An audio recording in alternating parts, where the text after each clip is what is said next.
Hello మామ, నమస్తే. నేనే మీ చంటిపై గేమింగ్ మామ. నెట్వర్క్ లేక ట్యాంక్ మీదకి వచ్చి ఆడుతున్నాం మామ. కానీ ఎక్కడ కూడా నెట్వర్క్ రావట్లేదు మామ. జియో వాడు ఏం తప్పు చేసాడో తెలియదు. ఏటో 5G వస్తుంది కానీ నెట్వర్క్ ఆగిపోతుంది మామ. చాలా ఇబ్బంది అయిపోతుంది ఆడడానికి మాత్రం. అందుతోడు ఏలు ఇప్పుడు తడి అయిపోతున్నాయి మామ. అందుకే మీరు చూసారు కదా, పౌన్స్ పౌడర్ ఓడుతున్నాం మామ. మీరు కూడా గేమ్ ఆడేటప్పుడు పౌడర్ ఓడితే కామెంట్ చేయండి మామ. ఫింగర్ స్లీవ్స్ వాడవచ్చు కానీ మామ, అవి అంత ప్రీమియంగా లేవు. ఇంకటైతే అవి వేసుకుంటే ఆడుతున్నట్టు కూడా అనిపించట్లేదు మామ. ఏవో గీక్తున్నట్టు అనిపిస్తుంది. అందుకే అవి వాడడం లేదు. మీరు కావాలంటే వాడండి, తప్పలేదు.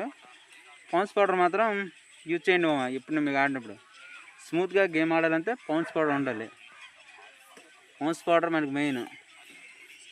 నాకు తెలిసి ఇది ఒక ఆయుధం లేదు. మనకి గేమ్లో ఎలాగో గంటలు మనకి ఎంత ఇంపార్టెంటో, ఈ గేమ్కి ఫ్రీ ఫైర్ ఆడాలంటే స్క్రీన్కి ఇది ఇంపార్టెంట్. అందుకే మీరు ఇది యూజ్ చేయండి ఎప్పుడన్నా. ఓకే మామ, బాయ్ బాయ్, ఉంటా.